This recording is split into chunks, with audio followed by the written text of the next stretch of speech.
This is Everybody Pulls the Tarp with your host, Andrew Moses. Each week, Andrew talks with Olympians, pro athletes, TV stars, Grammy winners, best-selling authors, CEOs, and other high performers to uncover their success secrets. My guest is Washington Commanders running back Austin Ekeler. Every day we write a page of our life. The best thing is you have the pen in your hand. Three-time Olympic gold medalist Tessa Virtue. Welcome back to Everybody Pulls the Tarp. Thanks for thinking of me, and I'm a big fan of the podcast and of yours. So anytime you text or call, I'm here. Mike Mills from REM. The key to that was realizing at some point fairly early on that this was probably our life's work. Every conversation is jam-packed with inspiration and actionable ideas. My guest is 2023 WNBA Coach of the Year, Stephanie White. The hardest thing for a coach is try to prioritize how much time you put in one area or another. Former MLB player, coach, and manager Clint Hurdle. That is the best title of any podcast out there in America, and the content matches up to it. Andrew, you do a fantastic job. I'm a big fan. Keep up the great work. World-renowned organizing expert Shira Gill. You can improve your life simply by removing things. Get ready for a behind-the-scenes look at the techniques, processes, and mindsets powering the world's most successful people. Let's go. Hi, everyone, and welcome back to Everybody Pulls the Tarp. This week, my guest is Team USA swimming legend Katie Hoff. Katie is a 3-time Olympic medalist, an 8-time world champion, and a 3-time world record holder. She is also a best-selling author, a philanthropist, and the host of her own podcast called Unfiltered Waters. In our conversation, Katie shares a behind-the-scenes look at her journey and some of the most powerful ideas that she's learned along the way. You'll hear us explore a seemingly paradoxical idea that all of our greatest strengths actually come with a dark side, and how managing that dark side can often be the key to reaching our full potential. We also discuss the power of intrinsic motivation and how to utilize life's most challenging moments to fortify our resilience. Katie also talks candidly about navigating mental health challenges and her decade-long journey after her competitive career ended to find something that lights her up as much as swimming once did. My friends, this conversation is raw and emotional, and I hope you take away as much from Katie as I have. Oh, and one more thing. This podcast is presented solely for educational and entertainment purposes. It is not intended to be a substitute for the advice of a physician, psychotherapist, or other qualified professional. So, let's pull the tarp and get straight to Katie Hoff. Katie, where I want to begin, I'm curious, take me back. What is your first memory of swimming? Oh my gosh. I think it's always hard. Like when you're so young, you're like, is this from people telling me this story or do I actually remember this? But when I was 5, we lived in Virginia with my grandparents. We just moved from California, and I idolized this older kid in the neighborhood. It's like a family friend, and he was on the summer swim team. And I was like, well, he's doing it. Naturally, I should do it. And I just remember going to the pool and actually not taking to it right away. I was a really, really skinny kid, could not keep weight on. And so I just basically shivered the entire time. And so didn't kind of catch to it right away. But a year later, I missed it and came back. And I just remember loving how I felt in the water, loving kind of the camaraderie with the other kids. And I also was very uncoordinated in general on land. So it was a natural fit in the fact that I didn't feel awkward when I did it. Was the idea in those early days that you were drawn to competition and the competitive side of it potentially, or was it just simply, like you said, just gliding in the water and the fun and joyful potential that you saw in it? Yeah, I mean, it kind of took me until I was probably, I would say 8 or 9 to figure out the competitive aspect of it. Like I was always just wanting the pink and purple ribbons, which for people who don't know, that's like 6th and 7th place. So I kind of didn't have that click in moment until I don't even know what it was that made me click in, but I just kind of had this epiphany of wow, that person's ahead of me and I don't like that. And at that point, I went from 0 to 100. It was like, I want pink and purple ribbons. This is just like a airy fairy thing to I want to destroy people and I want to win. There was no in between. I want to destroy people and I want to win. So what does that kind of early transformation look like from kind of casual pink and purple ribbons to I want to destroy people and catch everybody else in the pool? Like, what did that look like? Did you understand at that early age that there was going to be some work that you need to put into that? What type of work did you put in? I'm curious, like in those early days, that early days of that transformation that you experienced. Talk about that for a moment. Yeah, I actually had a moment that I can remember, and I've coined it, like I call it like my deep down epiphany. And we were doing just like fast repeats in practice. I was 9 years old and our coaches were screaming at us to swim faster. And up until that point, it was like, yeah, like I'm trying, I'm breathing hard. But I had this thought of like, okay, well, maybe I could kick a little harder. Maybe I could pull a little faster. And I did that. And I think it's rare in life where you get just immediate feedback. And I went faster. I started beating people. And it almost at that point became this addiction. Like the feeling that I got from, it was a lot more uncomfortable and painful. But the fact that it was allowing me to drop time, beat my teammates, immediately made me think, oh, I love this feeling and I want to continue to chase it. And it's worth it. Like, I feel like it's rare at that age to kind of learn how to work hard. And that was truly the moment where I learned it. In that moment, you truly learned the power of hard work. And like you said, it is quite rare throughout our lives when that positive feedback comes immediately upon investing the hard work. It's almost like it was almost too good to be true in that moment. And you'd go on to learn throughout the rest of your career and just life in general that that's not always how it works. The work has to be sustained over a long period of time. And then even so, nothing is guaranteed in life. I'm curious, just kind of pulling on that thread a little more, Katie, when do you recall like that first moment where somebody else besides yourself saying to yourself, hey, like I might be able to beat other people in this, when somebody else came to you and said, hey, Katie, you might be pretty good at this. And if you put in even more effort, you might be able to accomplish some big things. Do you remember a moment like that? I don't. It was really driven by me. Like I had amazing coaches that I think for my personality was perfect. I don't think having a coach come to me that early on and being like, hey, like this could be something, I think it would have made me even more nervous. And I think it would have kind of destroyed my passion and just intense drive. Like I was the kid asking the coaches at 12 years old to do 2-a-days. Like that was just, I had this just crazy neurotic work ethic. And so the coaches that really helped me in those early stages were just the ones that were like, hey, go out there, have fun, race, you've done the work. You know, it was more just them affirming me that, hey, you've got this. And I mean, that rang true all the way through my career. The coaches that just screamed at me and were like, that, you know, like that doesn't work with someone who's already really hard on themselves and self-motivated. So I felt very fortunate that I had coaches that just kind of got me at a really early age. I just think about that, like that intensity and that intrinsic motivation that you described there. And it's so powerful. I also ran across a story, maybe you can confirm this, you know, just speaking of that intensity and that ferocity towards just the work ethic, where you were leaving practice at one point, you're a young swimmer at that point, your mom is driving you home and you realize that you had forgotten to do like a set of pull-ups or chin-ups. And you tell your mom, I got to go back.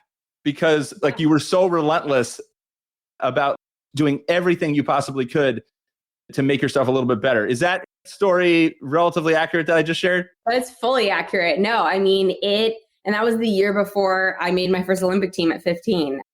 And again, like we're on the verge of having kids. And I'm like, is that something that was instilled in me? Is that something that I just had? Like I actually now being an adult looking back on that moment, like, what in the world possessed me to be like, no, like I need to do this. But it really was the things that helped me calm down and stay confident before big moments, Olympic finals. And so, yeah, we're like 40 minutes home, like like about to turn into our neighborhood. And I'm like, no, we have to go back. And thank goodness I have such a supportive mom because she actually did turn around the car, and I went back and did my 3 sets of 10 pull-ups. But those were just early lessons. Now that I look back, obviously when you're 14, you're not like, this is a great lesson.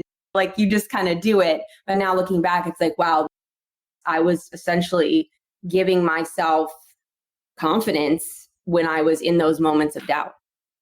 Katie, you alluded to it there. You've also been very, very transparent, on social media and just in the media in general about your journey to parenthood, you and your husband's journey to parenthood. You talked about it there. One of the things that I am always fascinated to talk about with high performers, especially high performing athletes, is this idea of parenthood. And like, would you wish the journey that you went on upon your kids?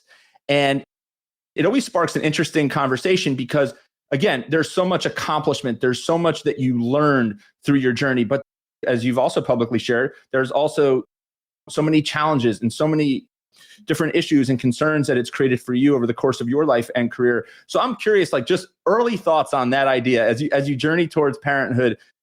Is that level of obsession with something that makes you so skilled and so elite at it, enables you to accomplish all those things? Is that level of obsession healthy? And if not, how do you reconcile all that? Yeah, it's a great question. And one that actually I think about often, my husband and I both think about often, as he's an elite athlete. I think he was a different kind of athlete. I don't think he has the same level of neuroses as I do. The short answer is yes. I think so much of what I've gone through has allowed me to be the person that I am today. The cliche answer, right? But on a deeper level, I think I would want that. But I think now knowing what we know about mental health and kind of some of those tools that I think have really come into the forefront in the last 5 years, I think I would make sure that was happening early and often if that was how my child was. Like if I saw those kind of qualities that I will knowingly pass on to them, I would make sure that that's something that they know is there and they're equipped with when they're ready or when they need it. Because I think for a really long time, my obsession and ferociousness is a definite positive quality, but every positive quality has a dark side, right? And I think it's more about understanding how to calm the dark side. And I would want to just make sure that my kids had the ability to calm the dark side. One of the things that I became aware of about myself is just what you described there. I think we all have to look at all of our positive attributes as having like this dark side. I like how you frame that up.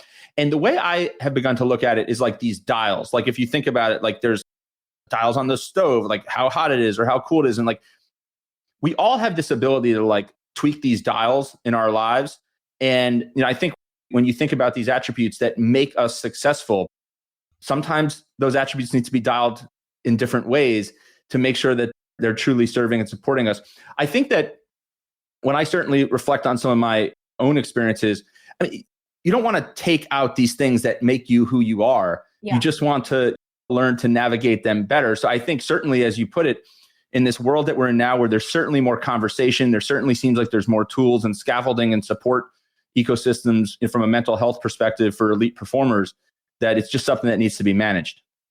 Yeah, absolutely. And I think the worst thing we can do, especially with young people, is say, no, like, don't be like that, right? Like, you're basically telling the person to not be their authentic self, right? And so I think it's like a tightrope walk of, hey, this is a really great thing that you have. This is actually really special that you have, and it's going to help you be really unique and extraordinary and achieve the goals you want. But with that, just know that these are some things that can pop up. So you're not surprised with it, right? And I think for me, the self-awareness that I didn't have until way later, I think I could have potentially saved, a couple of years of angst in my post-Olympic, post-swimming career.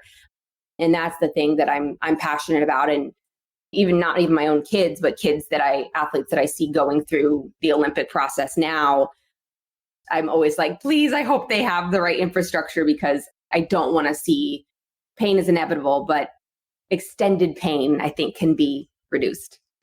I've had conversations recently about this idea of ambition. And so often we just apply this word ambition to our work or our like professional craft. But in the reality, like ambition can rear itself in a lot of different aspects of our life, and almost every aspect of our lives, right? Like we can be ambitious about being a good spouse. We can be ambitious about being a good friend. We can be ambitious about being a great parent. And we can also be ambitious in our work and whatever we are pursuing. And my wife and I have talked about this idea of hard work. And I always have this concern that and we have young kids, and I have this concern that there's like this stigma that like hard work is bad nowadays. And I want to make sure that my kids see the benefits of hard work and that like, hey, mom and dad work hard and we put in a lot of effort to all the different kind of domains and things that we're involved in, whether it be work or on the personal side. We put in a lot of work. Work ethic is great. And I think what you share there kind of emphasizes that as well.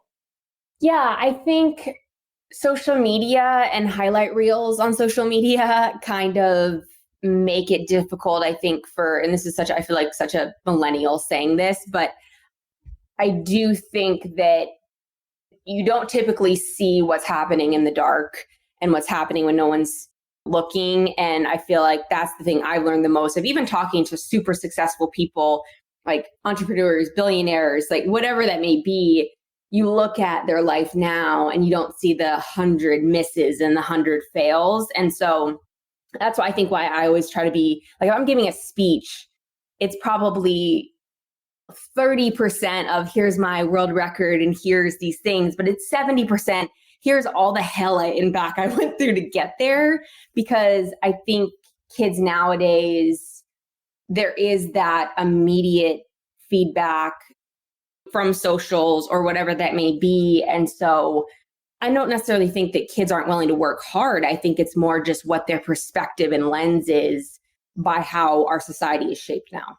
So you start to realize like the benefit of putting in that a little work. I think a little bit extra work. You called it your deep down gear, or what was the exact? Deep down gear. Yeah, like I kind of could tap into it.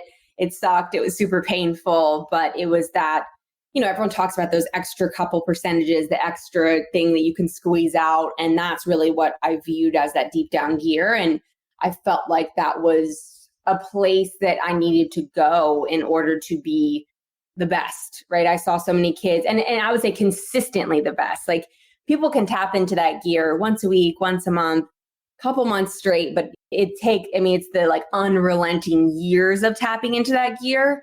And I think that's what I recognized really early on is like, oh, okay, like that has to be what people are doing. Because for me, it just kept, maybe I'd have off days or things like that, but I just had this, I just had this trust that that was the right thing to do. And then the results obviously spoke for themselves. I think that's one of the beautiful things about sport is it's black and white. It's like you either hit the time or you don't. And that can be hard sometimes. But I think overall, it's incredible when it comes to teaching lessons because it's in your face. Hey, I hit this deep down gear and I want a best time. Okay, cool. Let's keep doing that. It's like very clear. All right, everyone. We'll get back to the conversation momentarily. But first, I want to tell you about my free weekly email newsletter, Tarp Pullers.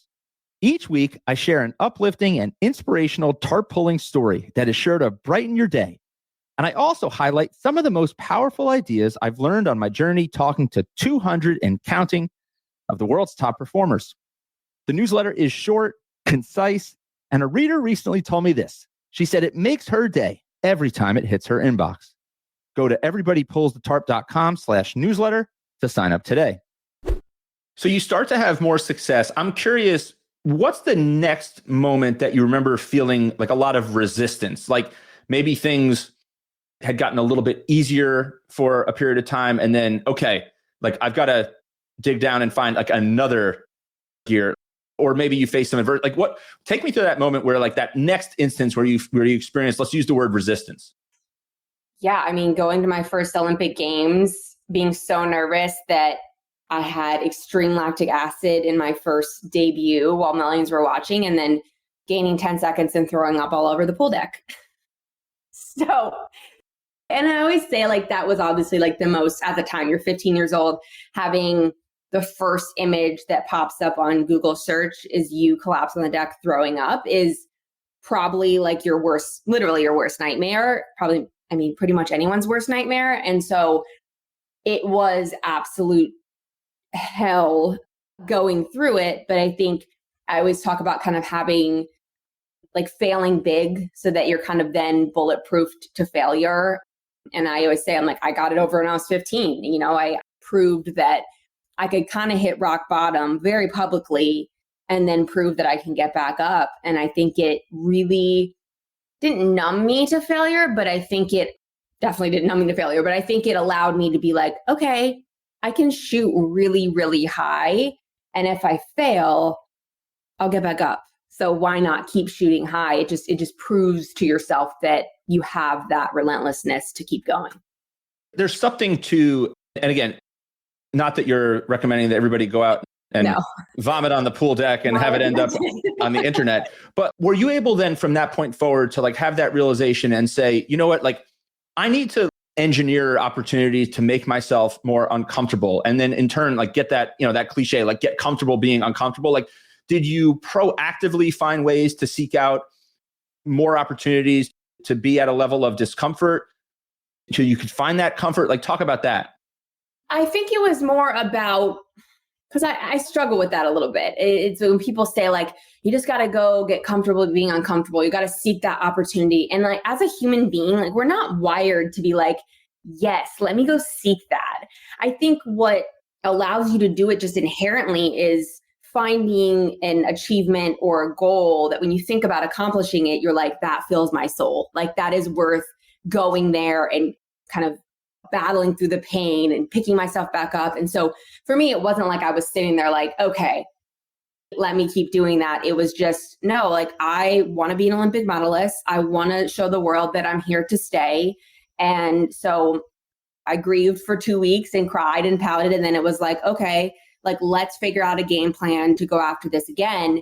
And then the work and the pain kind of became irrelevant. It was like, yeah, this is part of it. But like, my brain was just like, but look at what I get, you know? And I even say nowadays, like, if the reward and the end achievement doesn't light my fire, I'm not going to go there. I'm not going to put myself in pain. Pain just doesn't like make me excited. You know what I mean? I think that's the majority of people. There are some freaks out there that are just like, I just want to be in pain, but that is not me. And so I think when I always talk to you, I'm just like, it's hard, but it's more about finding something that lights a fire inside of you. It is so important to remember that distinction. It's rarely about the pain we endure. It's about what we endure to accomplish what we're trying to accomplish and how that lights us up. I'm curious, Katie, I have also heard you say, and we'll end up kind of fast forwarding by default here a little bit, but I've heard you say that it wasn't until maybe 2024 when you returned to the Olympics as a retired Olympic athlete that you really began to understand how cool the Olympic experience actually is and how like impressive it is that you actually became, that you actually are an Olympian. I'm curious, is that because, again, of that like unhealthy level of nervousness that you had at the games? Was it just like this unrelenting focus on the task at hand? Talk about that, because that's a pretty, I think that's something that a lot of people, albeit not most people do not get to compete in the Olympics, but a lot of us can relate to, right? We sometimes like miss the journey until it's over. I'm curious, talk about that for a moment. Yeah, I think I've always had a pattern of just, it's not enough. It's never enough. And again, we talk about like kind of the positive side and the dark side of equality.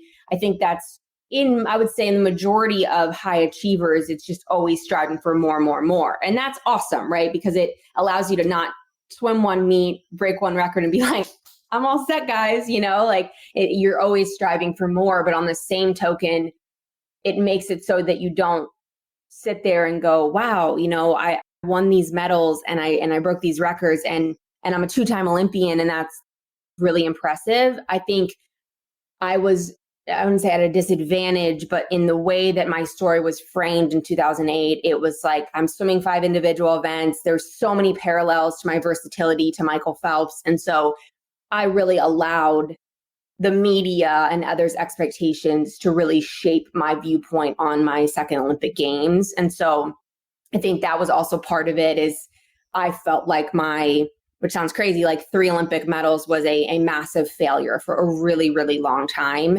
And it wasn't until I was in Paris and I was watching these athletes get a silver medal or get a bronze medal and how celebrated they were. And I'm sure it was the same for me by the people that got it and the people that loved me, but I wasn't able to see it because I just wasn't blocking out all the other negative noise. And so I think in my case, and I think a lot of people's case, it's so easy to listen to all the outside noise and maybe the 5% and not focus on like the 95% of people and experiences that's so positive. And unfortunately, in my case, or I guess you can't skip steps, but I really didn't see it until 16 years later. Katie, I'm curious if you could go back and kind of talk to Katie at that point of your career. I guess it's in the lead up to the 2008 Beijing Games. And the media, as you described and alluded to there, I mean, is hailing you as the female Michael Phelps and drawing all these parallels. Is there something that you would have done differently or you would have said to yourself or approached differently at the time?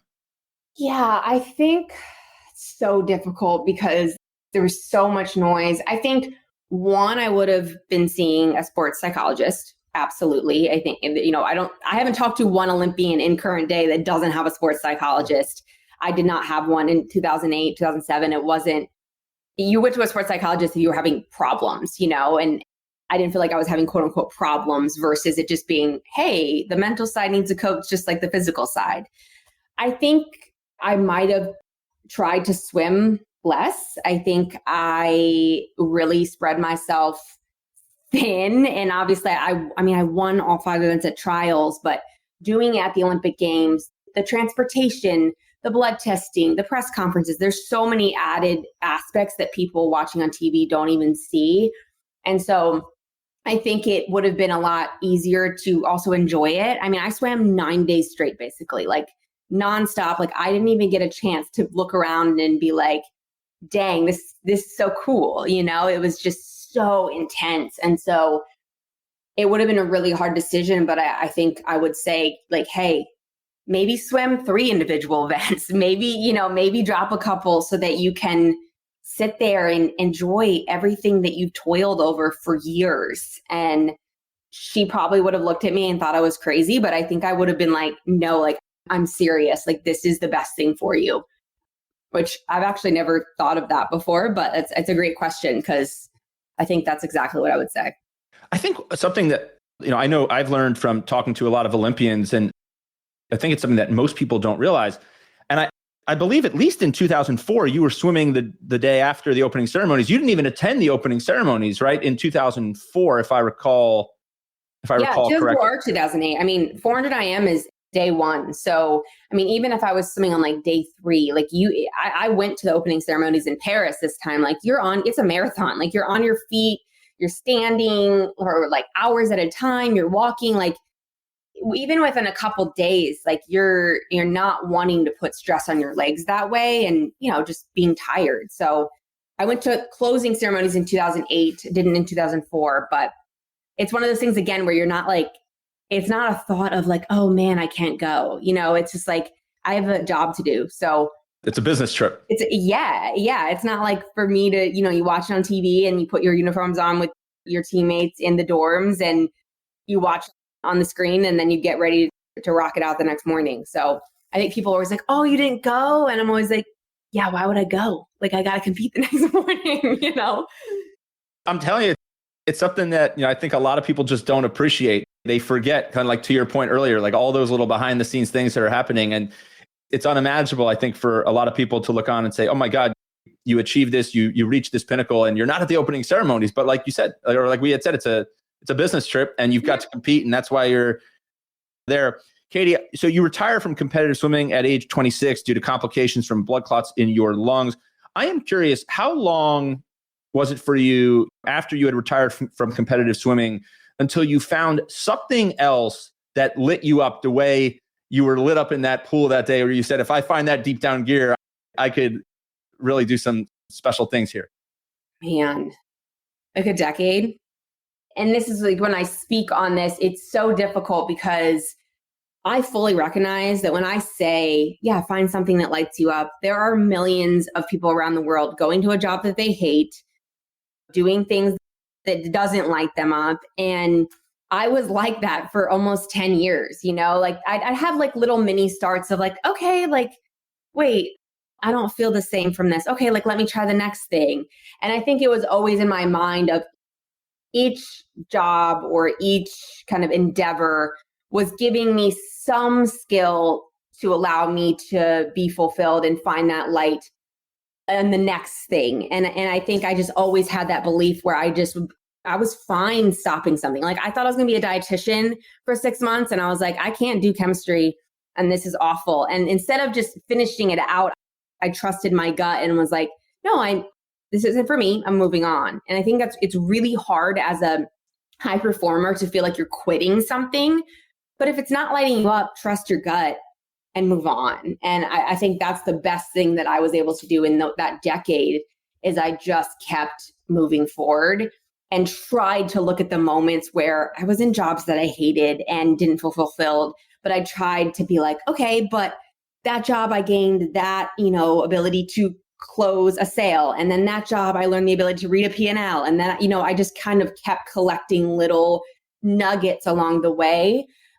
But it was a really difficult 10 years. And I think the biggest reason I didn't find it is I hadn't healed my soul. Like I never really took the time. And I mean, the turning point for me was I always blamed it on external factors. Like it was the job or it was where we lived, or it was never, oh, maybe you're just like kind of broken inside and you need to face those demons. And we moved to Nashville 2.5 years ago.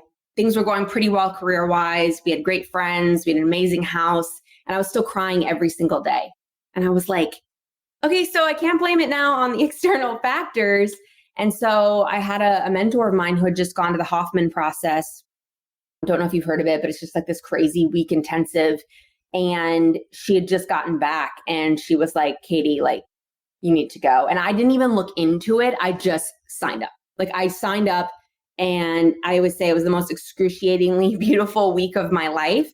One of the hardest things I've done, but that's what led me to wanting to get back into swimming, to want to go to Paris, to start the podcast, to really kind of regain my light and not feel icky when I told people I was an Olympian, and it sounds crazy to say to people a decade, but it's not like it was all bad, but sometimes that's how long it takes when you just, change directions and are forced into retirement. Katie, I am curious as we get ready to wrap up our conversation. You mentioned your own podcast. You co-host it with Missy Franklin. It's called Unfiltered Waters. Absolutely awesome. Everybody should go ahead and check it out. You're exploring the untold stories of athletes. You and I have a lot of shared passion around uncovering these untold stories and these success secrets behind high performers.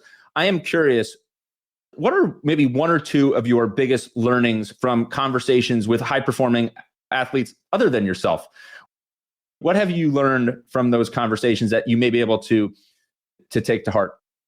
I think number one is it's really difficult for athletes to find joy outside their sport unless they really dig. Like we have the last two questions we always ask is, what's a moment or memory outside your sport that's brought you the most joy? And what's a moment or memory inside your sport that's brought you the most joy? And people within half a second give me their inside their sport. And then the outside the sport, they're like, oh man, and it's telling of when you have to be all in on something, but it also is like, man, I think the healthiest swimmers and the healthiest athletes are the ones that have other components of their identity.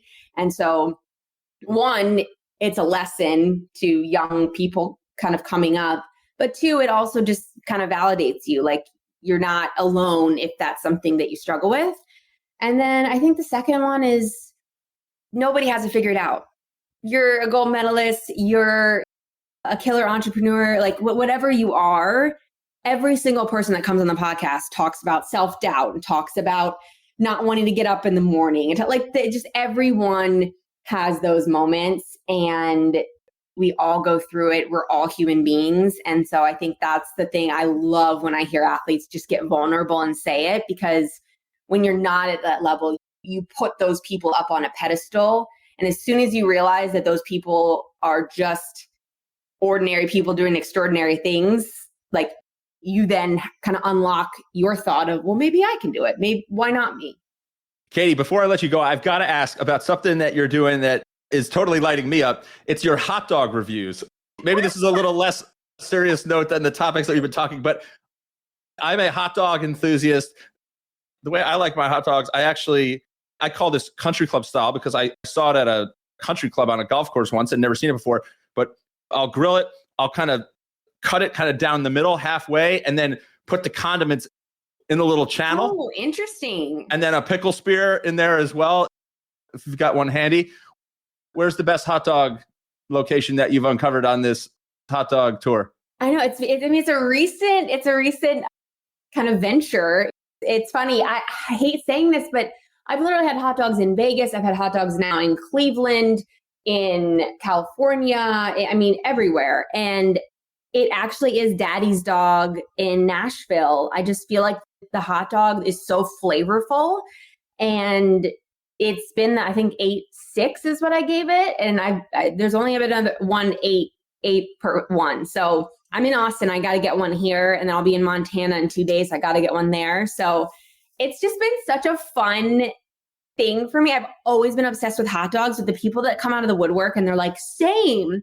And I just feel like people are almost like shamed to not say it because it's unhealthy. I mean, it depends on the hot dog, but it's just like a fun thing that's like totally like not swimming. It's not business. It's just like, I'll throw it up there and have a blast. And yeah, like I'm having so much fun, and people get intense about it. They're like, actually, like I did Nathan's Dogs in JFK Delta Lounge. I thought like it said Nathan's. And people were like, that's not Nathan's. Like you have to go. So then I went to Nathan's in Vegas, and I was not impressed. So yeah, I'm not a huge Nathan's guy either. Yeah. But I'm going to continue to keep tabs on your hot dog reviews, and we'll see where the next one in the 8s pops up. Katie, I just think the hot dog reviews and everything that you share with the world, it just represents the zest you have for life and the joy that you're bringing to everything that you do. And I'm just so grateful for the time that we've gotten to spend together today, just to dig into your journey, explore some of the things you've learned along the way. There is no question in my mind, you are a tarp puller. Thank you. Thank you. Certified member of the Everybody Pulls the Tarp family. We'll have to do a part 2, all right, sometime? Sounds good. Yeah. Thank you so much for having me. This was great. Katie, thank you. We'll talk again soon. Thank you for joining me this week. Be sure to subscribe in your favorite podcast app so you can catch all of our upcoming episodes. And if you are like me and want a world full of tarp pullers, then leave a review to help others find us. You can also follow me on Instagram at AndrewMoses123 and sign up for my email newsletter at everybodypullsthetarp.com/newsletter. I'll share tips and insights to help you achieve maximum success and happiness.